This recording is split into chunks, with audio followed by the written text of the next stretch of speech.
الحمد للہ وکفا والصلاة والسلام علی من لا نبی بعدہ اما بعد اعوذ باللہ من الشیطان الرجیم بسم اللہ الرحمن الرحیم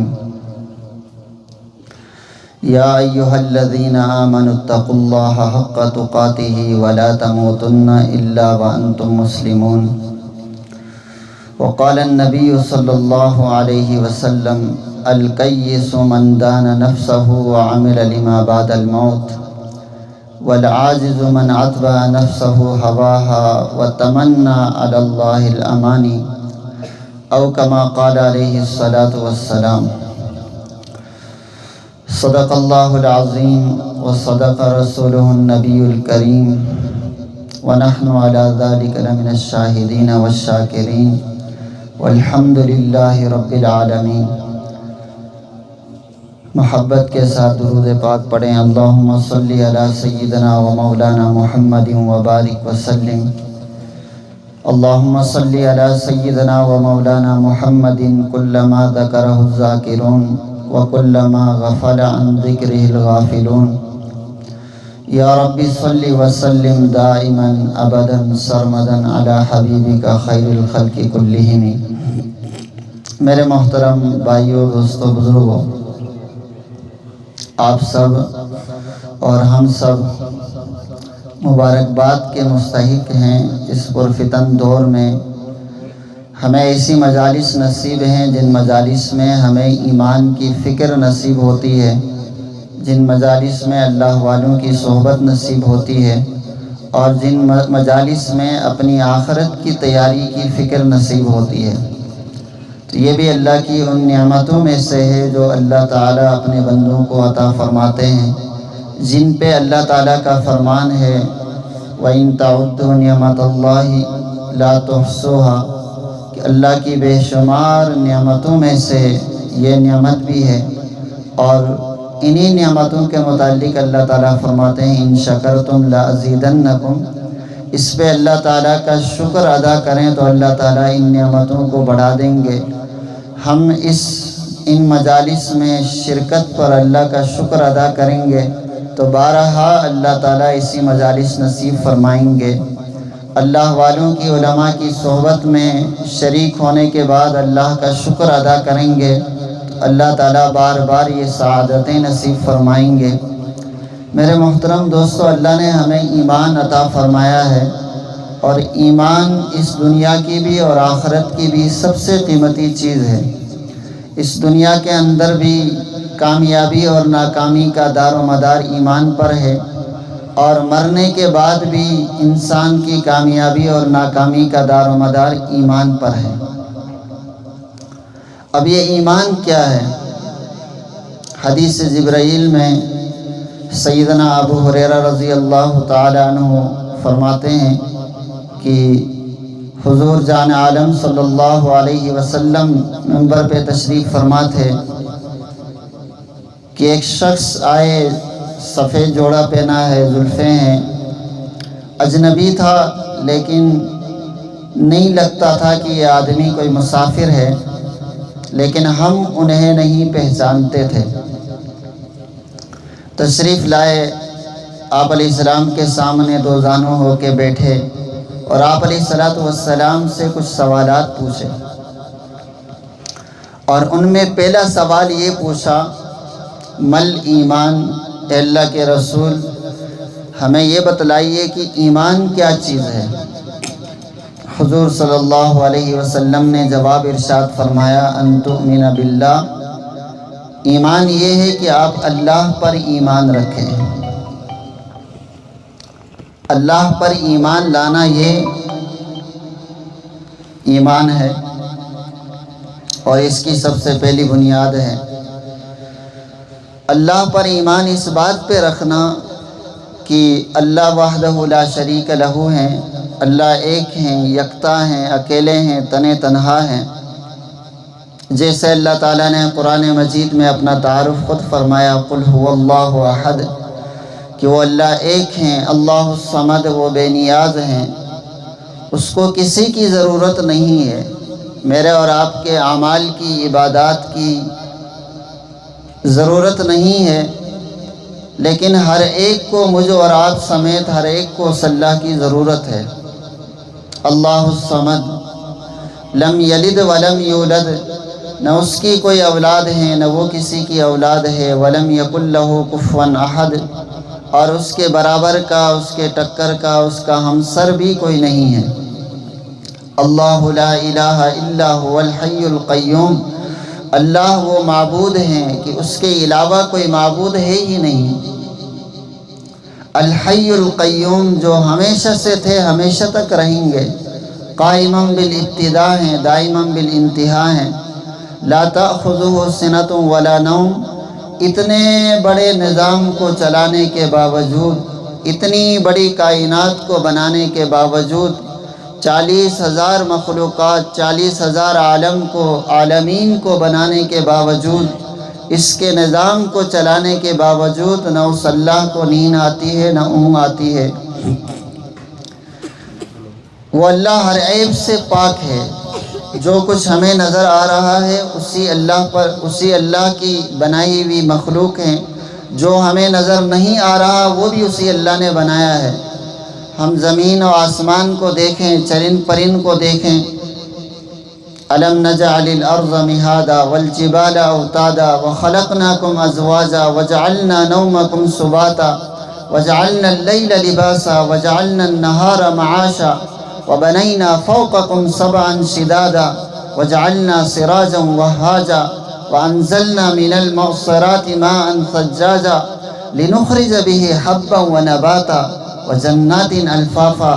یہ زمین اسی اللہ کی بچھائی ہوئی ہے، یہ آسمان اسی اللہ کا قائم کردہ ہے، یہ چاند سورج ستارے اسی اللہ نے پیدا کیے ہیں، یہ نباتات جمادات اسی اللہ نے بنائے ہیں، اور یہ بادلوں سے بارش وہ اللہ برساتا ہے، زمین سے نباتات وہ اللہ نکالتے ہیں، ایک ہی زمین سے مختلف قسم کے پھل اناج وہ اللہ نکالتے ہیں۔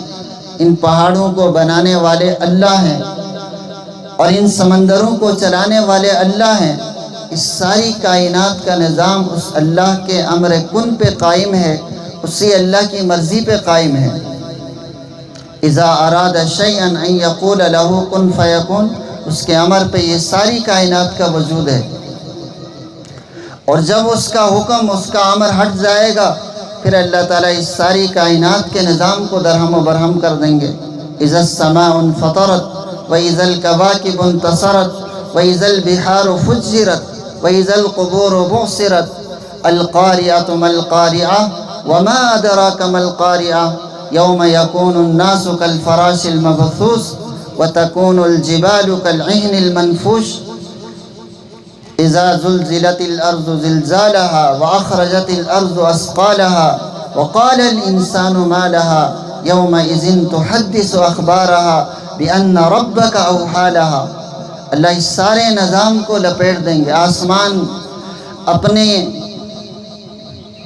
گر جائے گا، چاند سورج ستارے ٹوٹ کے بکھر جائیں گے، زمین پھٹ پڑے گا، سمندر آگ بن جائیں گے، یہ پہاڑ ریزہ ریزہ ہو جائیں گے۔ یوم یکون الناس کالفراش المبثوث، اس دنیا میں بے فکر پڑا ہوا انسان پروانوں کی طرح گر پڑ جائے گا، اور اس کا نام و نشان تک نہیں ہوگا۔ اس اللہ کے حکم سے یہ سب کچھ قائم ہے، اس کی مرضی سے سارا نظام چل رہا ہے۔ میری سانس کا آنا اور جانا اس اللہ کے حکم پر ہے۔ حضور جان عالم صلی اللہ علیہ وسلم نے صحابہ کرام رضوان اللہ تعالیٰ عنہم اجمعین سے پوچھا کہ آپ بتائیں، آپ کو اپنی سانس پہ، اپنی زندگی پہ کتنا بھروسہ ہے؟ کسی نے کہا کہ اللہ کے رسول، ہماری صبح ہو گئی، امید ہے شام تک ہم زندہ رہیں گے۔ کسی نے جواب دیا، اللہ کے رسول، ہم نے ایک نماز پڑھی ہے، دوسری نماز تک امید ہے کہ ہم زندہ رہیں گے۔ اللہ کے نبی علیہ الصلوۃ والسلام نے فرمایا کہ مجھے اپنی سانس کے اندر جانے کے بعد، ایک سانس کے لینے کے بعد دوسری سانس پر بھی بھروسہ نہیں ہے کہ وہ بھی میں لے سکوں یا نہ لے سکوں۔ تو یہ سب کے سب کرنے دھرنے والی ذات اللہ ہے، اس اللہ پر ایمان رکھنا یہ ایمان میں سے ہے، یہ ایمان کی بنیاد ہے۔ اور دوسری بات آپ علیہ الصلوۃ والسلام نے ایمان کے بارے میں فرمایا کہ ایمان کی دوسری جو بنیاد ہے وہ یہ ہے کہ اللہ کے فرشتوں پر ایمان رکھنا، کہ فرشتے اللہ کی مخلوق ہیں، اللہ کے اوامر بجا لاتے ہیں اور یہ اللہ تعالیٰ کی مخلوق ہے۔ اور تیسری بات فرمایا ورسلہ، اللہ کے رسولوں پر ایمان رکھنا، کہ رسول پر ایمان رکھنا، تمام انبیاء علیہ السلام پر ایمان رکھنا، یہ ایمان میں سے ہے۔ اس لیے کہ انبیاء علیہ السلام وہ ہستیاں ہوتی ہیں جن کو اللہ تعالیٰ منتخب فرماتے ہیں، جن کو اللہ تعالیٰ اپنے بندوں میں سے چنتے ہیں، اور نبوت کسبی چیز نہیں ہوتی، وہ اللہ کی طرف سے عطا کردہ چیز ہوتی ہے۔ اسی لیے ہم مرزا غلام احمد قادیانی کو دجال اور کذاب مانتے ہیں کہ ان کو اللہ نے منتخب نہیں فرمایا، انہوں نے خود دعویٰ کیا کہ میں اللہ کا نبی ہوں۔ اسی لیے ہم اللہ کے نبی کے فرمان کے مطابق کہتے ہیں کہ آپ کذاب تھے، دجال تھے، آپ نبی ہو ہی نہیں سکتے۔ انبیاء علیہ السلام اللہ کے منتخب کردہ بندے ہیں، اللہ کے منتخب کردہ ہیں، ان پر ایمان رکھنا۔ اور پھر جس نبی اکرم صلی اللہ علیہ وسلم کو ہماری طرف مبعوث بنا کر کے بھیجا ہے، ہماری طرف نبی رسول بنا کے بھیجا ہے، اس نبی علیہ السلام پر ایمان لانے کا تقاضا یہ ہے کہ ہم اس نبی علیہ السلام کی اتباع کریں۔ قرآن مجید میں اللہ جل شانہ کا فرمان قُلْ إِن كُنتُمْ تُحِبُّونَ اللَّهَ فَاتَّبِعُونِي يُحْبِبْكُمُ اللَّهُ، اگر تم چاہتے ہو اللہ کے ہاں محبوب بن جاؤ، اللہ آپ سے محبت کریں، اس کی ایک ہی شرط ہے، ایک ہی طریقہ ہے، ایک ہی ذریعہ ہے، وہ حضور علیہ السلام کی اتباع ہے۔ اور حضور علیہ السلام کی اتباع کیسے حاصل ہوگی؟ حضور علیہ السلام کی محبت کے بعد اتباع ہوگی۔ جب تک ہمارے دل میں حضور علیہ السلام کی محبت نہیں ہوگی، اتباع ہو ہی نہیں سکتی۔ آج ہمارے اندر اللہ کے نبی کی سنتوں میں سے ایک معمولی یا ایک کوئی بھی سنت اگر ہم کہیں کہ اس پہ عمل نہیں ہو پاتا تو وہ ہماری محبت کی کمی کی وجہ سے، جبکہ حضور علیہ السلام کی محبت کے بارے میں آپ علیہ السلام نے خود فرمایا لا یؤمن احدکم حتی اکون احب الیہ من والدہ وولدہ والناس اجمعین، کہ تم میں سے کوئی شخص اس وقت تک کامل مومن ہو ہی نہیں سکتا جب تک کہ اس کے لیے میں اس کے والدین سے، اس کی اولاد سے، ساری کائنات سے زیادہ محبوب نہ بنوں، اور یہاں تک کہ اس کی جان سے بھی زیادہ محبوب نہ بنوں۔ اور دوسری حدیث میں آپ علیہ السلام نے فرمایا لا یؤمن احدکم حتی یکون ہواہ تبعا لما جئت بہ، تم میں سے کوئی شخص اس وقت تک کامل مومن ہو ہی نہیں سکتا جب تک کہ تمہاری خواہشات اس دین کے تابع نہ ہو جو میں لے کے آیا ہوں۔ ہماری 24 گھنٹے کی زندگی میں خواہشات ہیں، لباس کے اندر خواہش ہے، کھانے پینے کے اندر ہماری خواہش ہے، رہن سہن کے اندر ہماری خواہشات ہیں، شادی بیاہ کے اندر ہماری خواہشات ہیں، اور کاروبار، معاملات، معاشرت کے اندر ہماری خواہشات ہیں۔ یہ ساری کی ساری خواہشات اللہ کے نبی کے دین کے مطابق نہ ہو تو ہمارا ایمان کامل ہو ہی نہیں سکتا۔ ہم تو کہتے ہیں کہ چلو رسم و رواج ہے، شادی بیاہ میں سب کی ایسی ہوتی ہے، رواج ایسا ہے تو ہم بھی اسی طرح چلیں۔ اللہ کے نبی فرماتے ہیں یہ تو ایمان ہی کامل نہیں ہے۔ اگر ہم اس وقت شادی بیاہ کے موقع پہ رسم رواج کو ترجیح دیتے وقت اس حدیث کو سامنے رکھیں تو کبھی بھی ایک مسلمان رسم و رواج کا بہانہ نہیں بنائے گا، کیونکہ ایمان سے بڑھ کے تو کوئی چیز ہے ہی نہیں ہمارے لیے، نہ اس دنیا میں نہ مرنے کے بعد۔ اللہ کے نبی علیہ السلام کی محبت کے حصول کے بعد آپ کی اتباع ممکن ہے۔ جس پہ اللہ تعالیٰ کی محبت منحصر ہے، جس پہ اللہ تعالیٰ کے ساتھ تعلق منحصر ہے، جس پر اللہ کے ساتھ لقاء اور ملاقات منحصر ہے، جو اسی حدیث میں آپ علیہ السلام نے اگلی بات ارشاد فرمایا وَلِقَائِهِ، کہ ایمان میں سے یہ ہے کہ اللہ کی ملاقات پر ایمان رکھے۔ ایک وقت ایسا آئے گا کہ میں اور آپ اللہ کے روبرو کھڑے ہوں گے، اللہ سے ملاقات کریں گے اور اس سر کی آنکھوں سے اللہ کو دیکھیں گے، اس پر ایمان رکھنا۔ اور اس اللہ کی ملاقات کے حصول کے لیے اللہ کے نبی کے نقش قدم ضروری ہے، آپ کے بغیر ہم اللہ تک پہنچ ہی نہیں سکتے۔ اسی لیے نبی اکرم صلی اللہ علیہ وسلم نے فرمایا کل امتی یدخلون الجنہ الا من ابا، میری ساری کی ساری امت جنت میں داخل ہوگی سوائے ان لوگوں کے جو انکار کرنے والے ہیں۔ صحابہ نے پوچھا من ہم یا رسول اللہ کے رسول وہ کون سے بد نصیب ہیں جو آپ کا انکار کریں گے؟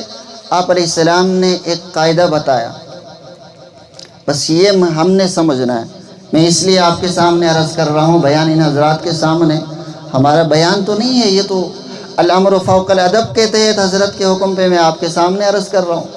تو یہ جو اللہ کے نبی نے فلسفہ بتایا، اس کو ہم نے سمجھ کے اگر زندگی کا مقصد بنایا، اور جب ہمیں کوئی دین پہ عمل کرنے میں، سنتوں پہ عمل کرنے میں کوئی رکاوٹ پیش آئی، تو وہ اس حدیث کے اس حصے کو سامنے رکھیں تو ہمیں کبھی بھی سستی نہیں محسوس ہوگی۔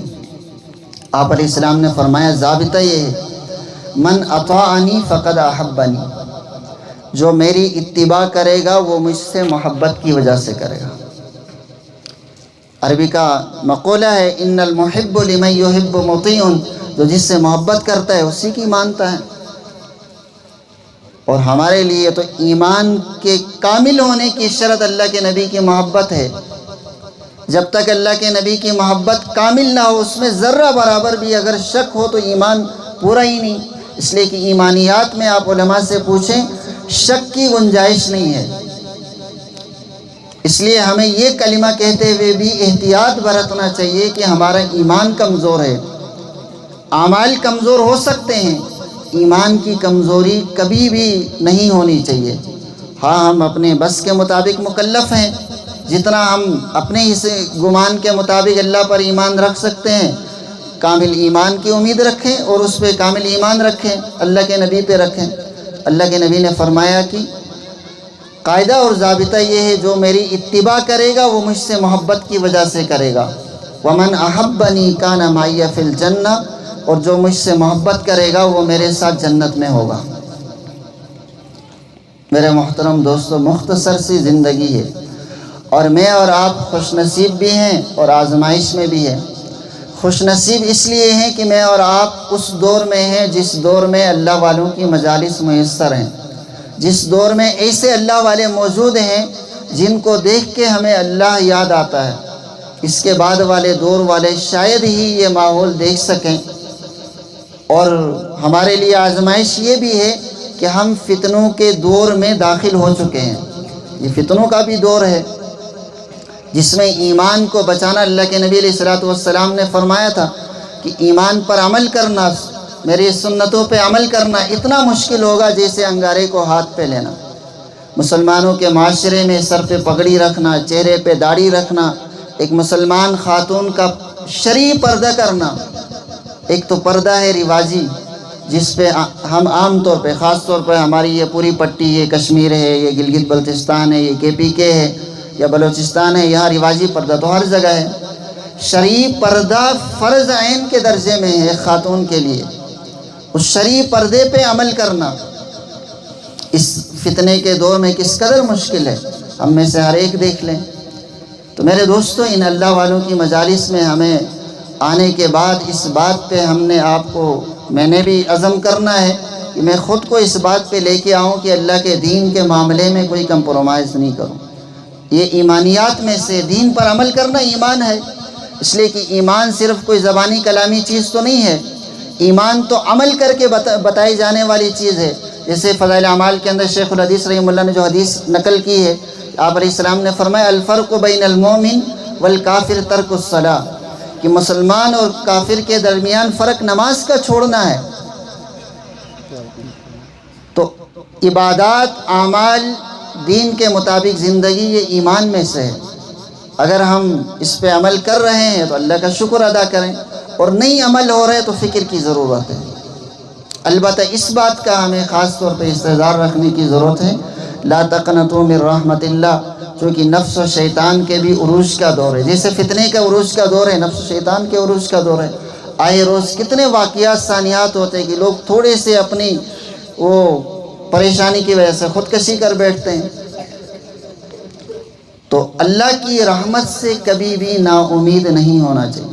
ہمارے حضرت ایک بات ہمیشہ بیان کے آخر میں فرماتے ہیں، توبہ کے کلمات پڑھواتے ہیں اور اس کے بعد ایک بات ارشاد فرماتے ہیں کہ توبہ کرنے کے بعد شک نہیں کرنا. توبہ کے بعد شک کرنا اللہ کی ذات پہ شک کرنے کے مترادف ہے.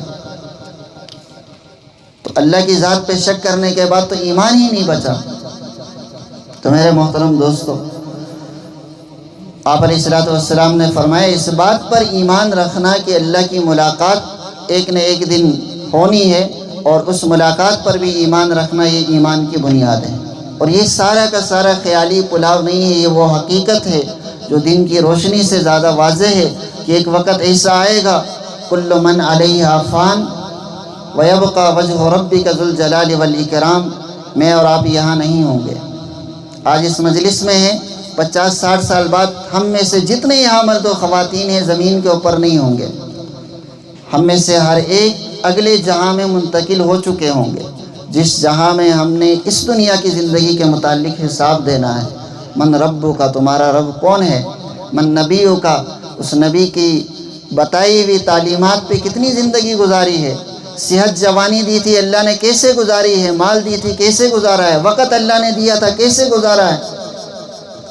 اس پر ہمارا ایمان ہو، اللہ کی ملاقات پر. صحابہ کرام فضائل اعمال کے اندر ایک حدیث شیخ الحدیث رحمۃ اللہ علیہ نے نقل کی ہے کہ جو آدمی روزانہ 25 مرتبہ موت کو یاد کرے وہ اللہ تعالیٰ اس کو شہادت کا درجہ عطا فرمائیں گے اگر وہ انتقال کر جائے. اس سے ایک بات سمجھ میں آئی کہ جو آدمی روزانہ 25 مرتبہ موت کو یاد کرے، کیا اس سے گناہ ہو سکتا ہے؟ کیا اس سے فجر، ظہر، عصر، مغرب چھوٹ سکتی ہے؟ کیا وہ خاتون بغیر پردے کے گھر سے باہر نکل سکتی ہے؟ کیا اس گھر کے اندر دینی ماحول سے وہ انحراف ہو سکتے ہیں؟ کیا وہ یہ کہہ سکتے ہیں کہ ہم تھوڑا رسم و رواج پہ مجبور ہیں کہ آگے موت کا خیال ہی نہ ہو؟ تو جو آدمی روزانہ موت کو یاد کر لے وہ اللہ سے غافل ہو کیسے ہو سکتا ہے؟ اسی لیے ہمیں جو تعلیم اللہ کے نبی نے ارشاد فرمائی، صبح اٹھنے کے بعد جو دعا ہے، الحمدللہ الذی احیانا بعد ما اماتنا والیہ النشور، ہماری صبح تو اسی فلسفے کے ساتھ ہوتی ہے کہ تمام تعریفیں اس اللہ کے لیے جس نے ہمیں اس عارضی موت کے بعد زندگی دی. لیکن حقیقت پھر بھی یہی ہے کہ ہم نے پھر اسی اللہ کے سامنے ایک نہ ایک دن جمع ہونا ہے. اس جسم سے روح نے ایک نہ ایک دن نکلنی ہے، اس اللہ کی بارگاہ میں پیش ہونا ہے. اللہ تعالیٰ ان گزارشات پہ مجھے بھی ہم سب کو عمل کی توفیق عطا فرمائے، اور بالخصوص اس اجتماع کی اور ان اللہ والوں کی ہمیں قدر کرنے کی توفیق عطا فرمائے. جب تک یہ حضرات ہیں میرے دوستوں ہم فتنوں سے محفوظ ہیں.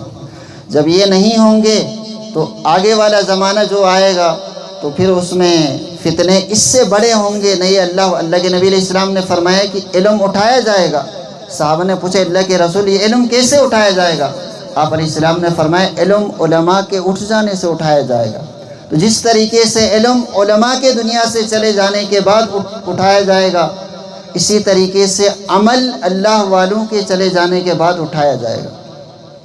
آج سے پہلے ہم جتنے بھی ہیں جن کی عمر 25 سال سے اوپر ہو تو وہ محسوس کرتے ہیں کہ آج سے پہلے سنتوں کا لوگوں کی زندگی میں کس قدر اہتمام تھا. دسترخوان میں بیٹھے ہوئے لوگ نظر آتے تھے کہ یہ سارے نبی علیہ السلام کے طریقے میں ایسے بیٹھے ہیں، لباس میں، ہر معاملات کے اندر. اور اب اگر ہم دیکھ لیں تو اس کا خیال ہی نہیں ہوتا، اور لوگ یہی کہتے ہیں کہ بھئی سنت ہی تو ہے، ٹوپی نہ پہنا تو کیا ہوا، سنت ہی تو ہے. جو چیزیں ہمیں فتنوں سے بچانے کے لیے دروازہ تھی، فتنوں سے بچانے کے لیے ایک مضبوط ہمارے لیے ایک سبب اور ذریعہ تھی سنتیں، اسی کو ہم چھوڑ کے کہتے ہیں کہ اس پہ نہ عمل کیا تو کیا ہوا. بالخصوص میرے دوستو یہ جو اجتماعات ہیں، یہ حضرات ہیں، اس کی ہم قدر کریں، اس اجتماع کی قدر کریں، اور جتنا وقت ہم یہاں گزاریں اس کو ہم بے فکری میں نہ گزاریں. اللہ تعالیٰ عمل کی توفیق عطا فرمائے. وآخر دعوانا ان الحمد للہ رب العالمین.